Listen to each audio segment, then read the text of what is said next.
lagi kejutan tak pernah lepas dari sosok Jennifer Dunn. Pasca mendulang drama dengan memperlihatkan wajah sendu, pekan ini Jennifer menghadiri sidang kedua kasus narkobanya dengan aura yang berbeda. Meski masih memasang wajah serius memasuki ruang sidang Pengadilan Negeri Jakarta Selatan, tapi toh di ujung sidang dengan agenda kesaksian para saksi itu bergulir, Jennifer secara mengejutkan memperlihatkan tawa santai. Ada apa dengan Jennifer? Di ruang sidang kasus narkoba yang mengandung aura serius karena mampu menentukan nasib Jennifer. Mengapa Jennifer bisa mengutas sikap santai dan tertawa seperti berikut ini?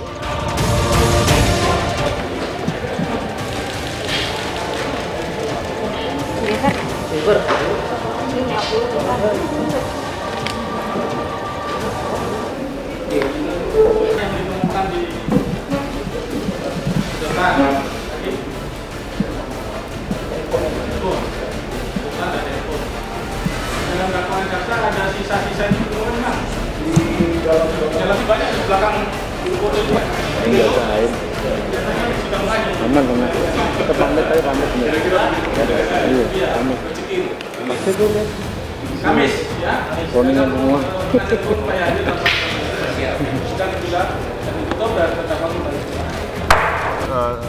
Keseluruhannya kan tujuh orang saksi.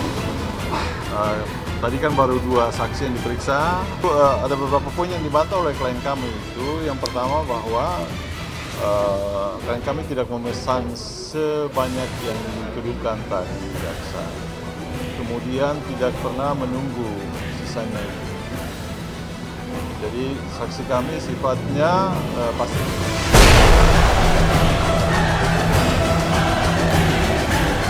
Uniknya entah kebetulan atau tidak, di hari yang sama dengan agenda sidang Jennifer Dunn, Sarita Abdul Mukti, istri sah Faisal Haris, akhirnya resmi mengumumkan telah sepakat untuk berpisah secara sah di mata hukum, alias bercerai dengan Faisal.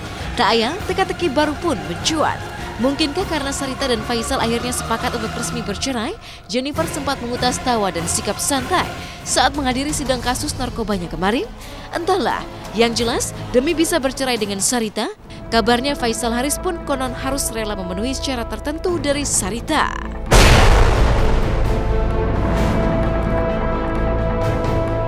Dedinya anak-anak ya, saya sudah sepakat sama beliau untuk mengakhiri kisah cinta kami. Kita udah sepakat, tinggal nyusun bahasa lalu kita masukkan ke pengadilan. Gitu. Dia memastikan kita fix bercerai, kemudian kamu minta apa saya turuti, artinya kita jangan bersitegang. Mengejutkan, 20 tahun menikah dan sempat berusaha mempertahankan meski diwarnai kehadiran Jennifer Dunn. Mengapa kini Sarita memilih untuk menyerah berpisah? Teka-teki pun kian menjulang ketika Sarita mengutas bahwa perceraiannya dengan Faisal nanti pun turut membahas pembagian harta gonok gini, sederet aset mewah milik Faisal Haris yang ironisnya kini sudah tak lengkap lagi. Salah satunya deretan mobil mewah Faisal yang bernilai miliaran rupiah. Kami sudah sepakat akan membagi gonok gini, tidak usah pakai perang karena memang itu harta kami hasilkan bersama dalam perkawinan, jadi mutlak harus dibagi 2. Yang pasti rumah ini nggak dibagi 2 karena ini rumah untuk saya dan anak-anak. Terus mobil juga nggak bisa dibagi 2, nanti terbelah susah, ya kan? Enggak. Jadi mobil punya saya, katanya punya saya. Terus ada mobil anak-anak kan, mobil kecil gitu untuk anak-anak. Udah itu aja. Itu yang untuk saya. Kalau yang beliau ada segala macam. Itu udah disembunyikan sama beliau. Saya nggak mau ikut-ikutan. Mau tak mau teka-teki baru pun muncul. Benarkah karena Sarita akhirnya menyerah, menggugat cerai dan rela mendapatkan harta gonok gini sesuai pemberian Faisal Haris? Jennifer jadi berubah di hari sidang kedua kasus narkobanya kemarin. Entahlah, yang pasti karena bersiap menjadi single parent, Sarita pun dikabarkan sampai harus memulangkan putrinya kembali ke Indonesia dan menghentikan kuliah di Australia dengan alasan biaya menyisakan tanya. Jika bakal mendapatkan harta gonok gini harta Faisal Haris yang konon memiliki banyak aset mewah, mengapa Sarita sampai harus mengorbankan studi anaknya di Australia dengan alasan biaya? Mungkinkah karena Faisal Haris tak lagi membiayai kuliah sang putri dan berpaling kepada Jennifer Dunn?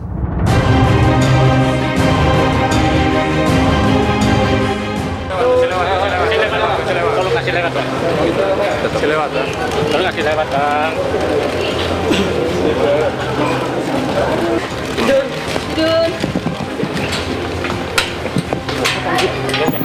Berhenti di tengah jalan, saya pikir uang saya nggak cukup untuk membiayai sekolah anak di luar negeri karena kan mahal banget. Jadi saya meminta anak saya yang pertama untuk pulang ke Jakarta karena uang saya hanya cukup untuk kuliah di Jakarta gitu. Jadi ya anak saya memang anak-anak hebat. Anak saya siap bunda, saya akan pulang, tentu akan ikut membantu bundanya bekerja gitu. Apapun yang sudah Haris berikan kepada perempuan itu, anggaplah itu tabungan saya di akhirat. Jadi saya tidak memikirkan yang sudah Haris keluarkan untuk perempuannya. Saya tidak mikirin itu. Yang penting dia mau merelakan saya, beliau mau menceraikan saya, kemudian membagi harta Gonogini dengan baik karena saya 20 tahun bersama dan saya nggak bekerja. Jadi saya harus memulai hidup saya lagi, saya harus memulai baru, lahir kembali, saya juga harus punya pekerjaan. Jadi saya berharap beliau menepati janjinya untuk membagi harta Gonogini pada istrinya yang pernah melahirkan anak-anaknya. Saya nggak mau menyimpan penyakit, saya nggak mau sakit tiap hari, saya nggak mau. Dan saya tidak memilih mencari surga dengan berbagi cinta.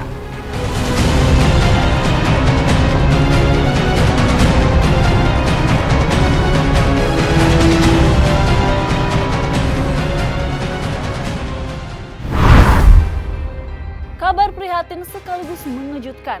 Pekan ini menyorot model Tiara Ayu Fauzia. Pasalnya, Tiara menggegerkan publik karena menabrak seorang pengemudi ojek online hingga kakinya diamputasi. Benarkah kecelakaan ini terjadi karena Tiara dibawa pengaruh alkohol atau justru narkoba?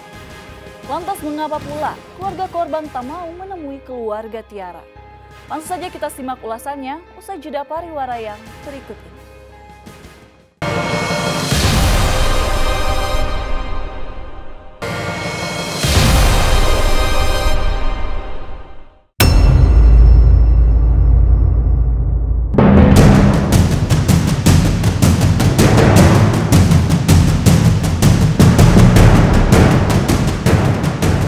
Ironis, bisa jadi nasib miris inilah yang menimpa Irfan, seorang pengemudi ojek online pasca ditabrak oleh model bernama Tiara Ayu Fauzia.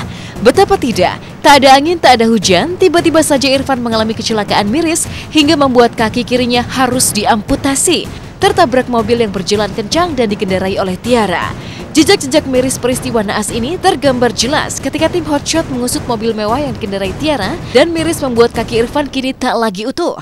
Bahkan bumper mobil mewah Tiara tersebut masih menjadi saksi bisu bercak darah Irfan menyisakan tanya. Apa yang sebenarnya terjadi pada hari kecelakaan tragis itu terjadi? Benarkah mobil Tiara melaju kencang di atas normal hingga naas menabrak Irfan hingga jatuh dalam kondisi yang begitu parah? Penelusuran tim Hotshot di tempat lokasi kecelakaan pun menemukan kejutan.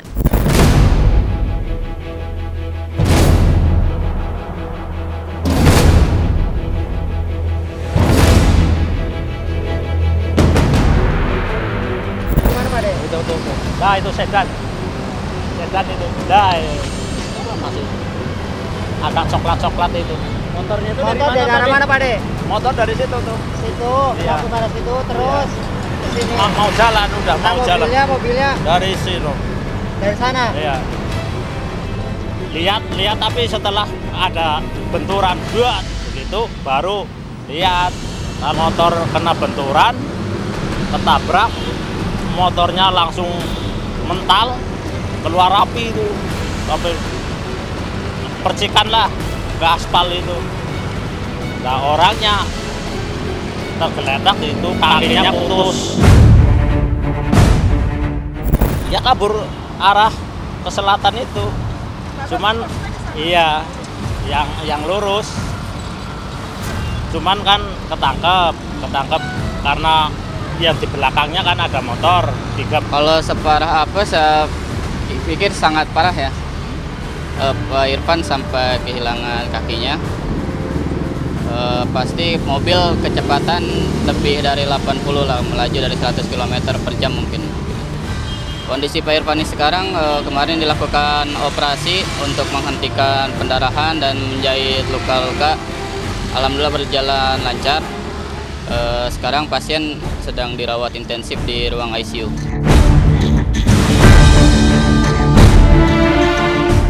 Apa yang sebenarnya terjadi dengan Tiara Ayu Fauziah hingga miris menabrak Irfan yang kini tak lagi memiliki kaki kiri secara utuh?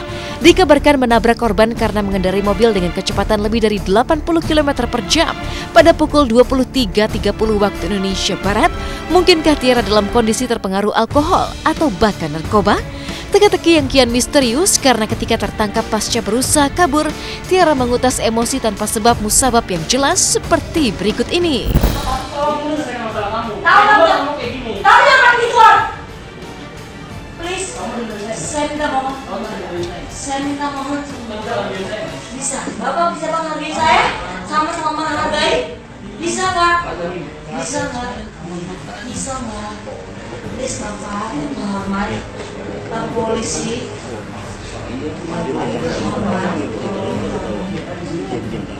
Tapi kenapa mesti bertanya? Kenapa mesti bertanya? Itu salah saya. Bukan, kenapa ini tolong Bapak, tolong.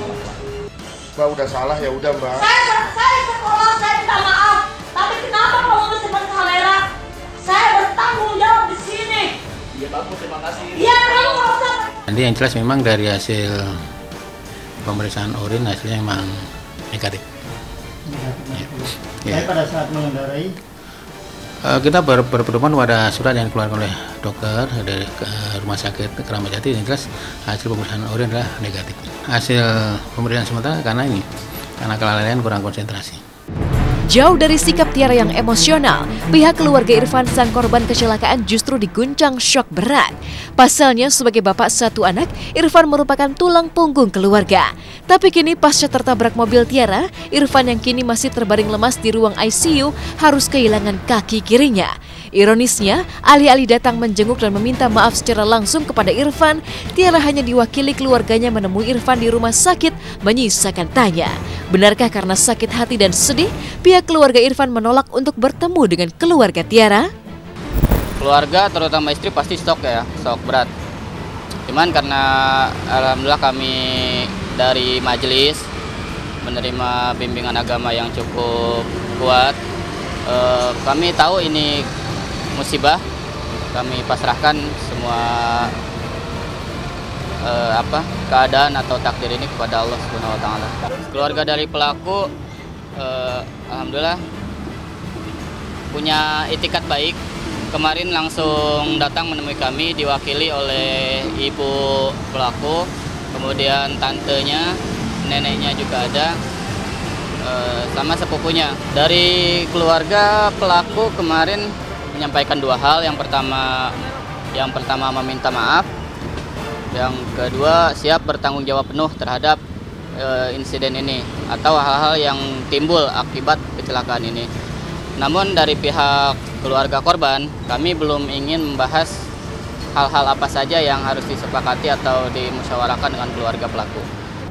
Ironisnya, berbeda dengan nasib Irfan yang kini tak lagi memiliki kaki yang normal, Tiara Ayu yang sempat berusaha kabur pasca menabrak Irfan, kini justru bebas dan hanya melakukan wajib lapor, meski jelas-jelas menyandang status tersangka. Apa yang sebenarnya terjadi? Sempat berusaha kabur, mengapa Tiara yang telah resmi menjadi tersangka kini tak ditahan? Butuh proses untuk menjawabnya. Itu kan alasan subjektif penyidik ya. Saya kira bahwa alasan subjektif penyidik ya tadi, sepanjang mungkin dia kooperatif, kemudian tidak akan merusak barang bukti dan sebagainya, saya kira itu pertimbangan penyidik. Tapi yang jelas bahwa statusnya dia sudah tersangka itu, apakah nanti akan dilakukan penahanan dan tidak, nanti akan kita gelar kembali. Pembiayaan karena kami langsung urus ke pihak Jasara Harja. Alhamdulillah kemarin dari pihak Jasara Harja juga merespon cepat, langsung datang dan mengakomodir pembiayaan maksimal 20 juta dari pihak Jasara Harja.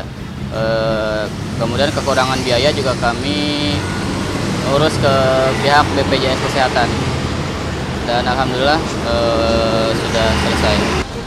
Untuk proses hukum kita ikuti prosedur yang berjalan. Adapun nanti mau memaafkan atau musyawarah, memaafkan pasti, tapi proses hukum tetap berjalan. Mbak udah salah ya udah Mbak. Saya sekolah, saya minta maaf. Tapi kenapa kamu mesti pakai kamera? Saya bertanggung jawab di sini. Iya bagus, terima kasih. Iya, kamu nggak usah.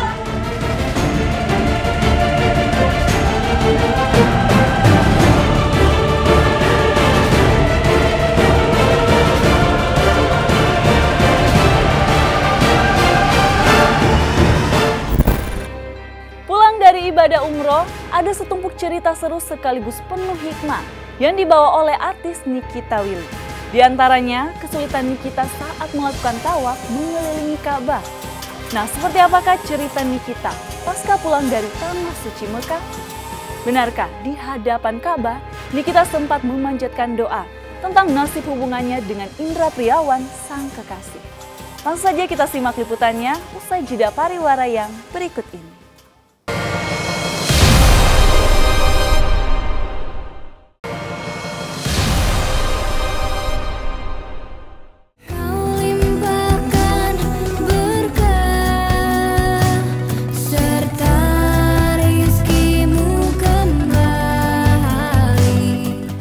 Jalani tawaf saat umroh, Nikita Willy dan keluarga diguyur hujan.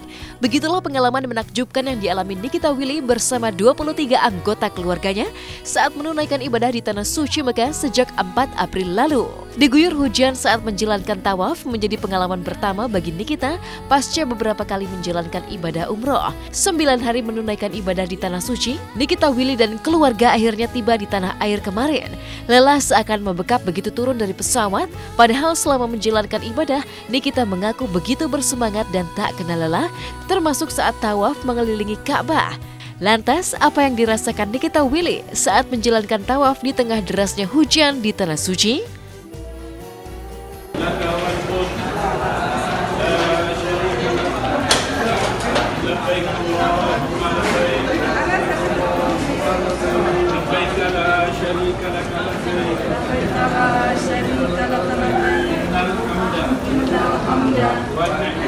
Sampai Jakarta ini baru kerasa capeknya. Soalnya pas di sana tuh semangat banget ibadahnya. Jadi walaupun udah sebenarnya capek, cuma karena semangat nggak kerasa capek sama sekali. Semuanya lancar di sana, alhamdulillah, dan banyak banget pengalaman-pengalaman baru yang aku pertama kali rasakan di umroh kali ini. Aku baru pertama kali merasakan tawaf hujan-hujanan. Mekah itu katanya jarang sekali hujan, jadi katanya kalau misalkan hujan dan kita dapat kena hujannya tuh katanya berkah, insya Allah katanya. Jadi itu luar biasa banget pengalamannya. Hujannya tuh jarang-jarang banget, kayak pas aku di sana 2 kali hujan, dan hujannya tuh cuma yang pertama cuma 15 menit, yang kedua memang agak deras, cuma sekitar 40 menitan habis itu selesai gitu. Kalau aku pribadi sih nggak tahu jujur, cuma karena memang di sana jarang banget hujan, jadi pas orang-orang tahu aku kena hujan pas lagi tawaf, bilangnya wah itu berkah gitu, mudah-mudahan umrohnya mabrur dan segala macam.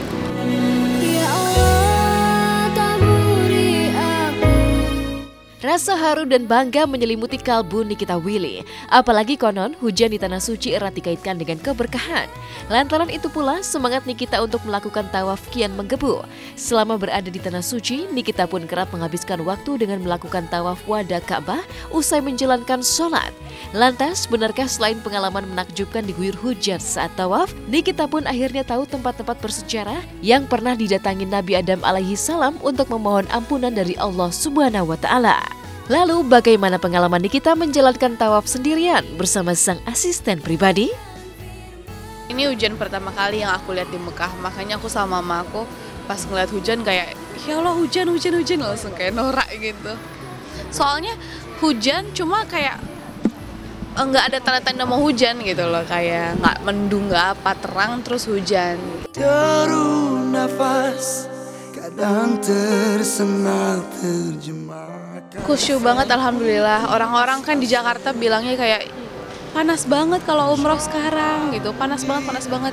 Emang panas di sana, Cuma jujur aku nggak ngerasain panas sama sekali gitu. Selama ini aku nggak tahu kalau di dekat pintu Ka'bah itu adalah tempat di mana Nabi Adam berdoa untuk meminta pengampunan dosa, dan di situ Nabi Adam diampuni dosanya.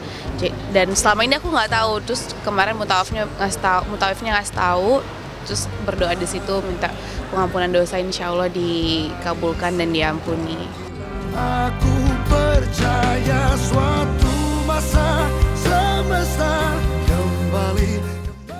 Sebenarnya kalau dipikir-pikir capek banget, cuma karena semangat dan kita tahu pahalanya banyak sekali, jadi setiap selesai sholat tuh pasti tawaf sunnah gitu. Kemarin tuh aku sempet nyobain di sana kan kayak ada ring pertama tuh yang di satu lantai dengan Ka'bah, ring kedua yang lantai keduanya, yang ring ketiga yang lantai paling atas gitu, yang memang besar dan jauh banget. Aku cobain sama asisten aku Hana, malam-malam habis sholat isya kita tawaf lah di ring yang paling atas gitu. 1 jam setengah tawaf karena itu besar banget.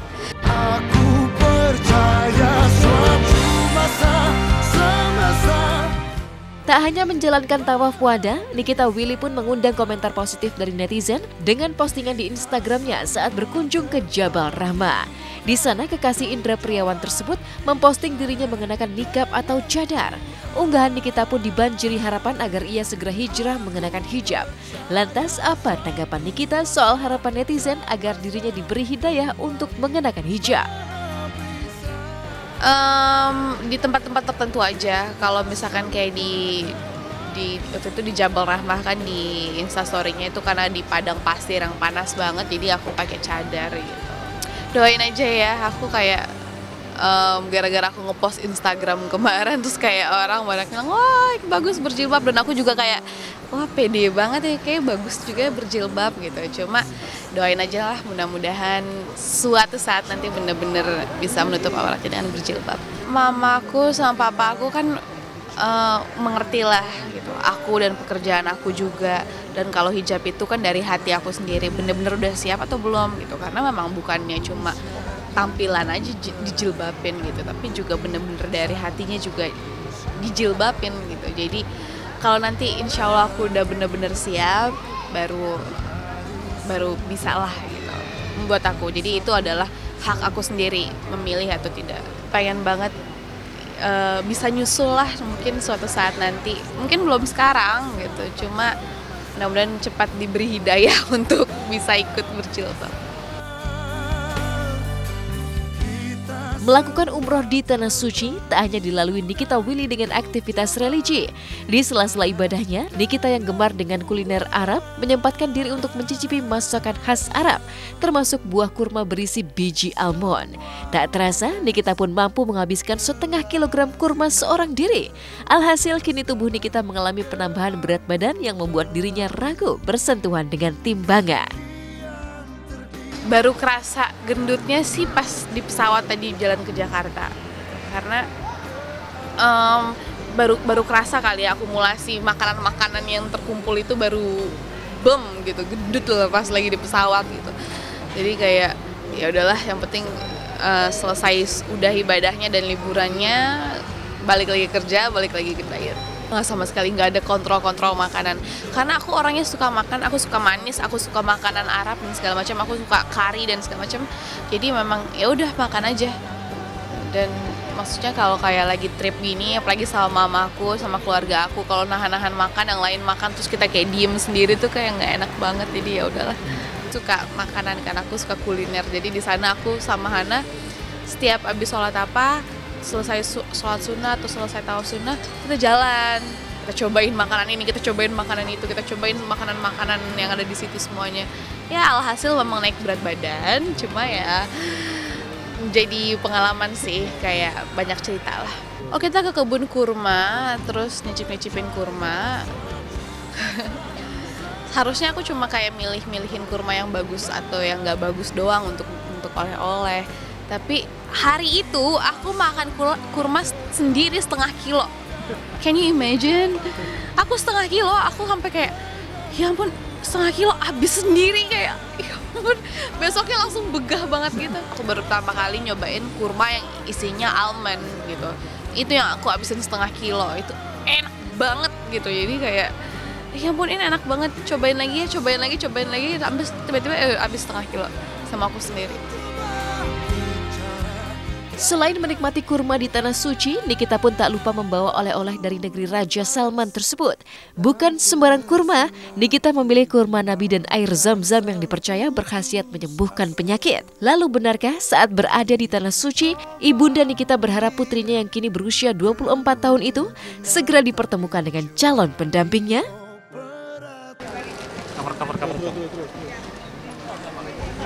Cover di belakang tuh.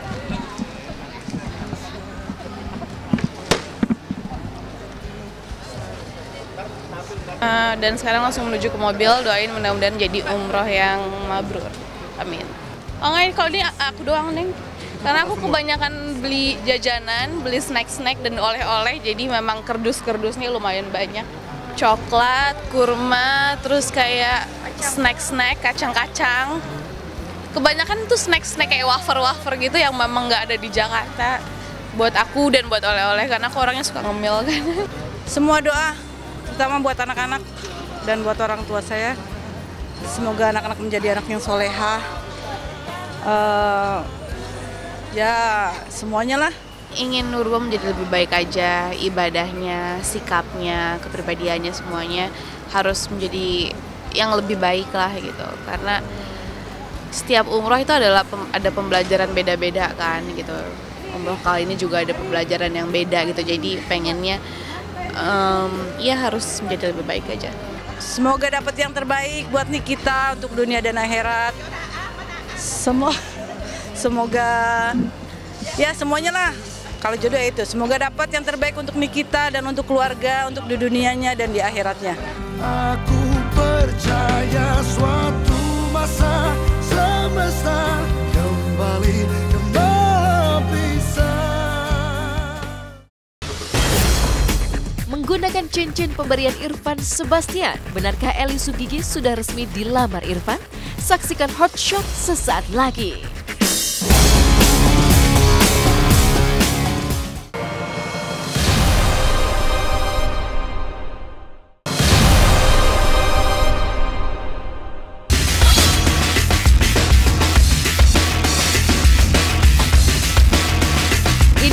Berita paling hot yang kami rangkum dalam segmen Hot Shot Seru.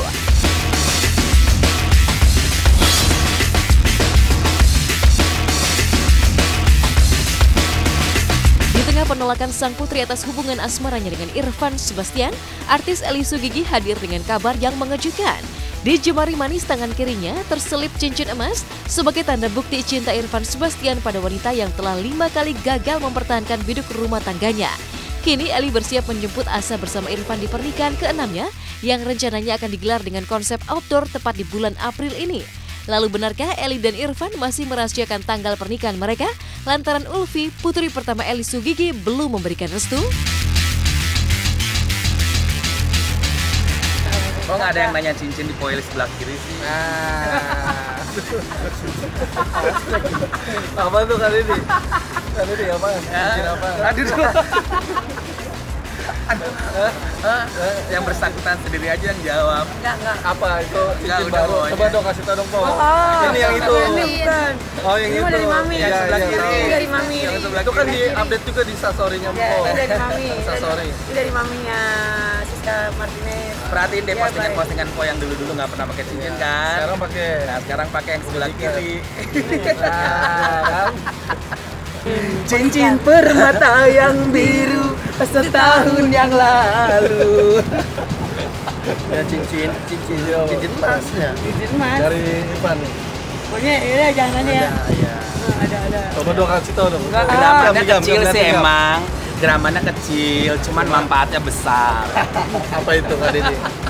Kan Po sendiri aja yang ngomong ntar gue lihat itu. Bagus kan? Itu dari siapa, Po? Kasih tahu dulu. Dari orang kita nanti mau nikah di lapangan bola. Nanti ada David Pamilis. Pamilis Depok dong. Oh ya, ada David Pamilis, sampai nyanyi. Tuh nanti. Konsepnya beda sama pernikahan Ferry. Pokoknya ini dia pengennya katanya rencananya lebih ke outdoor. Di lapangan bola. Ya, outdoor, pesta kebun. Kalau untuk bulan haji sih baru, kata bulan baik bulan apa sih? Aku bilang bulan haji. Cuman ini bulan haji mau kurban. Cuman kalau untuk lebih tepatnya lagi ya tanya Feli langsung deh. Yang penting sekarang dia udah ngumpulin file-file pre-wedding. Kalau Ulfi udah adem, semuanya lancar. Jadi sebenarnya semua nggak ada kendala. Dia udah ngumpulin kayak foto-foto apa semua segala macam pre-wedding udah dikumpul-kumpulin. Kalau misalnya Ulfinya baik, terus oke akhirnya mengizinkan, akhirnya terjadi nanti perkawinan.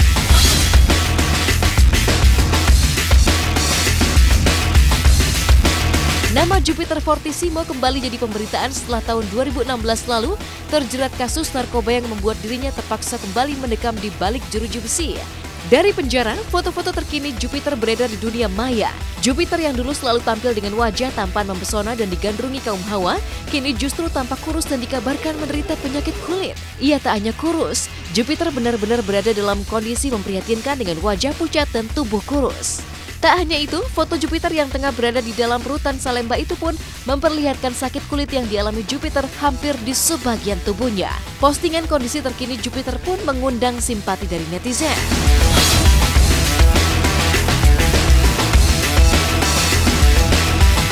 Pasca mantap berhijab, Caca Frederica tak hanya berusaha tampil sesuai marwahnya saat ini.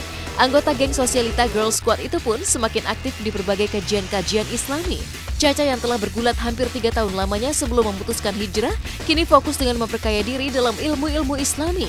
Lalu benarkah lantaran kesibukannya mengikuti dan mengisi kajian-kajian Islami, ia pun jarang berkumpul dengan geng sosialitanya? Padahal ini baru semalam loh, ngomong sama ustadznya baru semalam, dapat masjidnya baru semalam, bener-bener dadakan tuh, tapi insya Allah kalau misalkan emang niat baik, ya semuanya cepet gitu jalannya. Iya. Aku baru, tadinya rencananya aku mau bikinnya tanggal 20-an lah, tanggal 20-an mau bikin kajian terbuka bersama, tapi alhamdulillah hari ini bisa. Jadi ketertarikan aku untuk belajar agama udah dari umur 9 tahun, terus aku lebih mendalami lagi belakangan ini 3 tahun, 4 tahun terakhir lah gitu, tapi kalau mau pakai hijab sih pengennya udah dari 3 tahun yang lalu. Gaya itu. Selama bisa ketemu pasti ketemu, cuman kebetulan jadwalnya lagi jarang ketemu. Tapi kemarin kan kita ketemu, abis arisan bareng. Oh.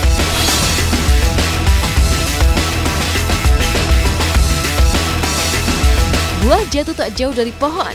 Inilah pepatah yang pantas disematkan pada Saga Omar Nagata, putra dari pasangan penyanyi Anji dan Wina Natalia. Kemarin, bocah berusia 5 tahun itu dianugerahi piagam penghargaan dari Museum Rekor Indonesia sebagai pencipta lagu termuda. Prestasi Saga jelas membawa ihwal jika bocah kelahiran 5 Oktober 2012 itu mengikuti jejak sang ayah sebagai pencipta lagu sekaligus penyanyi.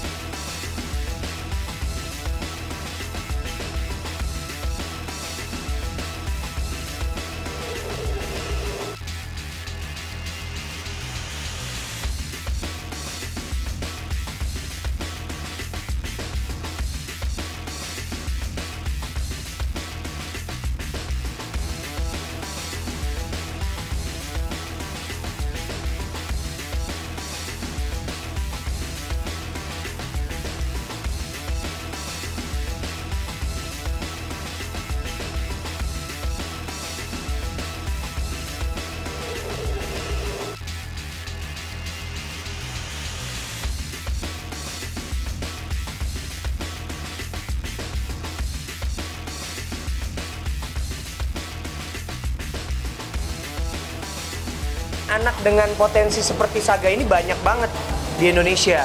Cuma mungkin belum dikembangkan sama orang tuanya. Jadi dengan apa yang kami lakukan ini, kami pengen ngajak orang tua juga sih untuk mengembangkan potensi anak ya. Bukan mengajak Saga menjadi penyanyi sebenarnya, tapi sebagai kreator ya. Kreator, kita lebih senang dia disebut sebagai kreator sebenarnya.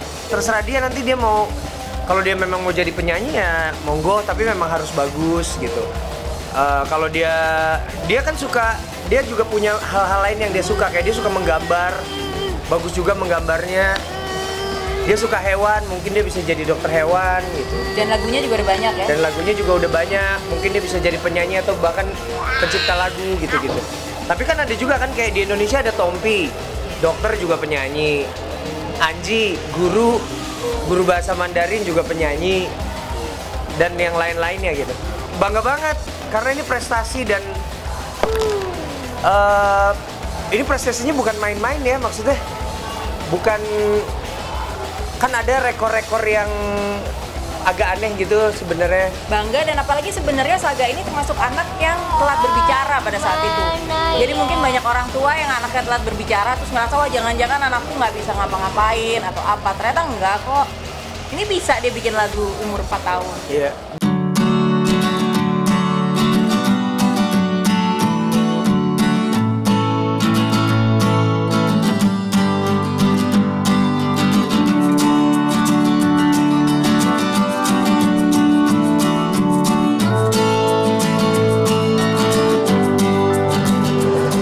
Amanda Rolls dan Dimas Anggara kemarin menggelar acara meet and greet di salah satu mal di kawasan Tangerang.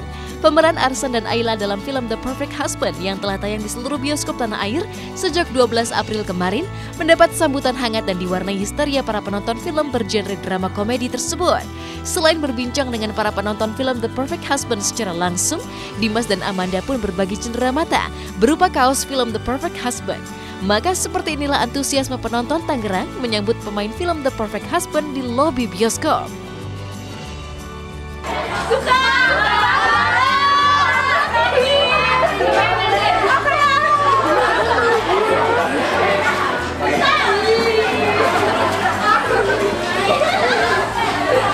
Siapa mau?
Bioskopnya terus juga responnya pada positif semua, pada terhibur, terus banyak juga yang nangis. Senang sih pasti ya. Mungkin mereka yang bisa ngejudge ya para penontonnya. Seru banget, seru banget. Aktingnya Amanda gimana? Aktingnya Amanda gimana?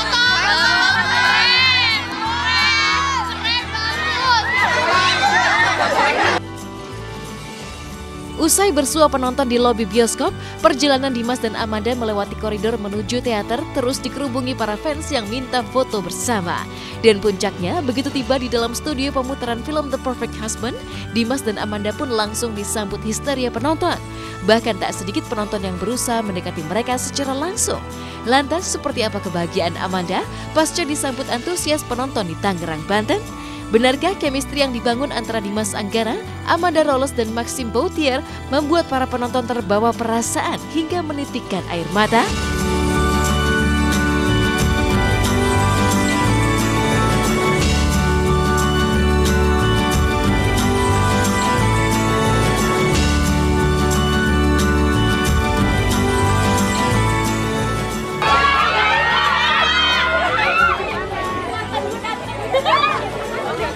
Thank you ya semuanya.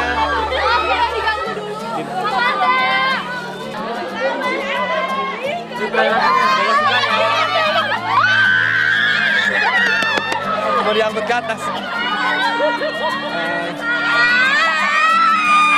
Sangat antusias semua penontonnya, mereka senang dengan filmnya, banyak yang ada yang nangis, ada yang bilang juga mereka ketawa-ketawa. Pokoknya seru banget responnya dan gak sabar untuk ngeliat antusias para penontonnya besok. Dari genrenya sendiri ini film drama komedi dan aku nggak pernah main film yang ada komedinya. Sebelumnya tuh selalu drama. Dan film ini pastinya berbeda. Terus juga dari karakternya sendiri ini lebih yang pecicilan. Terus juga anak metal segala macam. Jadi benar-benar beda banget. So ya ini film menurut aku interesting banget, fresh banget sih. Oke, jangan lupa untuk nonton film Perfect Husband. Udah mulai tayang di seluruh bioskop Indonesia. Bye-bye.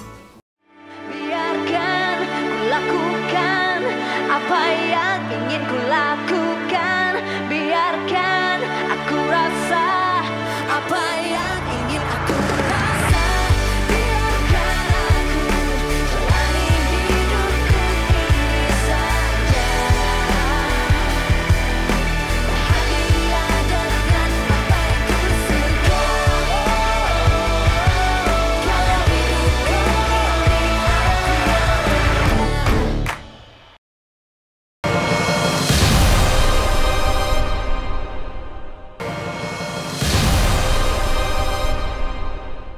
Ada senjata nggak? Jangan ditanya, digeledah dong.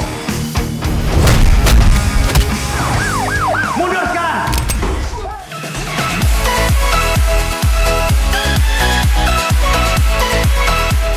Antusias penonton film Tanah Air atas film garapan komika Panji Pragiwaksono, Partikelir, yang mulai tayang sejak 5 April lalu hingga pekan kedua ini masih terus menarik minat pencinta film action komedi di Tanah Air. Buktinya, saat berkunjung ke salah satu mal di kawasan Cilengsi, Jawa Barat, para pemain film Partikelir disambut riuh penonton. Tak hanya antusias untuk foto bersama para pemain film Partikelir, para penonton pun makin girang lantaran para pemain pun tiba-tiba muncul di studio dan menyapa penonton yang tengah dibuai gelak tawa saat menyaksikan adegan-adegan kocak dan seru dalam film Partikelir.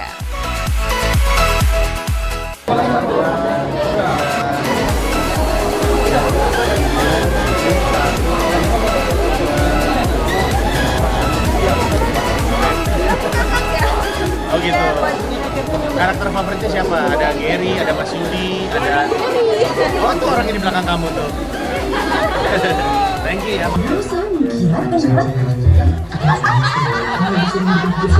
Batman punya tato tulisannya apa? Apa? Senggol bacok.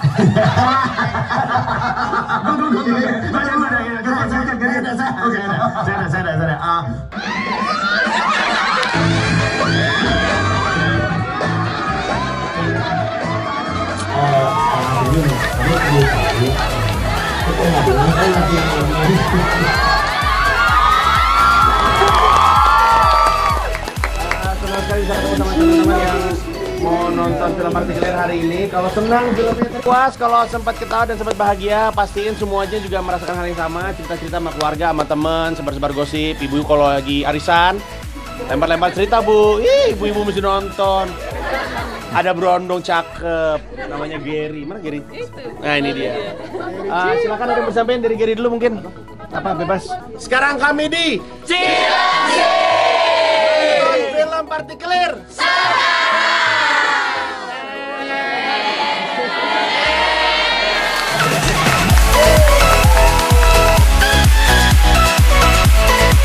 Usai menyapa para penonton di kota Cilengsi, rencananya para pemain akan bertolak menyapa para penikmat film Tanah Air di kawasan Daan Mogot, Jakarta Barat. Lantas, bagaimana komentar penonton Partikelir usai menyaksikan film yang disutradarai langsung oleh Panji Pragiwaksono tersebut? Buat ibu-ibu yang seharian sibuk gitu ya, yang selalu sibuk dengan pekerjaannya, nonton Partikelir insya Allah terhibur benar-benar ya. Kita bisa melupakan pekerjaan kita sejenak gitu, kita benar-benar dihibur, benar-benar kocak. Oke, jadi kami baru aja menyapa penonton Partikelir di Cilengsi. Siap. Besok kami akan ke Daan Mogot menyapa penonton di sana. Ya, di sini sangat ramai, moga-moga di sana ramai juga. Amin. Ada senjata nggak? Jangan ditanya, digeledah dong. Mundur sekarang.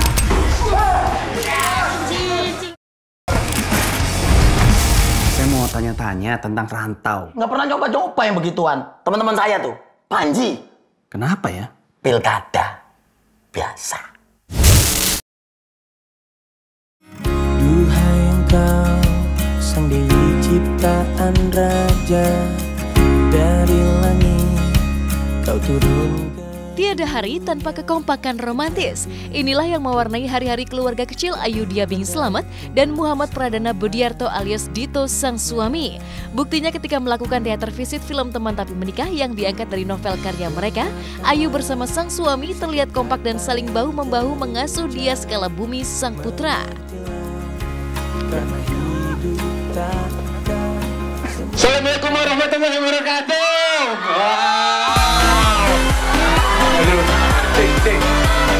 Wah, rame banget. Hai semuanya. Makasih banget ya udah datang, udah nungguin sampai sekarang. Ya tadi alhamdulillah rame banget, terus udah gitu yang nonton juga akhirnya banyak banget. Malah ada teman-teman yang akhirnya nggak kebagian. Tapi alhamdulillah memang karena di sini udah ada tayangannya, jadi mereka biasanya sih tadi udah ngambil yang jam berikutnya sih. Tapi alhamdulillah rame banget, kita happy banget. Iya, jadi kado buat dia, jadi dia mengenang bapak ibunya lewat film ini. Ya hadiah juga sih buat anak ini, rezekinya luar biasa. Menyaksikan antusias dan penuhnya bangku penonton film Teman Tapi Menikah, Dito dan Ayu Dia pun dilanda baper dan tak menyangka. Pasalnya tak mudah menggubah novel karya mereka ke dalam wujud cerita film. Namun jika sejatinya tak ada kesuksesan yang diraih seorang diri melainkan kerjasama, kesuksesan film Teman Tapi Menikah pun diurai Ayu Dia dan sang suami berkat semua pihak. Terutama berkat akting dua bintang utama film Teman Tapi Menikah, Adipati Dolken dan Vanessa Priscilla, yang diakui Ayu dan Dito sukses membuat karakter dalam novel karya mereka menjadi hidup. Sejujurnya kita awalnya deg-degan banget, ini nggak seperti yang kita bayangkan gitu, karena benar-benar kita nggak bisa turun tangan atau segala macam. Cuman kalau ditanya melihat kekurangannya apa, ya jujur aja sih emang nggak ada, kita bisa sampai terharu. Tapi so far kita puas banget sih. Puas banget. Adi tuh, ya maksudnya Dodot juga ya dia udah aktor lah ya, udah nggak perlu diraguin lagi. Terus Sasa juga surprisingly dia bisa beda banget dan apa ya udah garisnya kali ya dia jadi bintang gitu, karena di film dia yang kedua ini bener-bener kece banget lah. Hai teman-teman, jangan lupa ya nonton film Teman Tapi Menikah. Semoga keluar biskop bahagia. Terus siapa tahu bisa ngisi waktu luang juga di weekend ini. Pokoknya semoga terhibur dan terinspirasi. Ya pokoknya jaya terus film Indonesia. Yoi. Bye. You have to call me Dito Percussion. Mungkin bukan emang itu tujuan utama lo ya, tebar pesona buat dapetin cewek ya kan? Saya kan juga harus milih-milih, Cak. Emangnya nggak capek kayak gini terus? Ya Pak, lo kali 12 tahun ngebet sama gue. Serius, gue kira lo kesambet.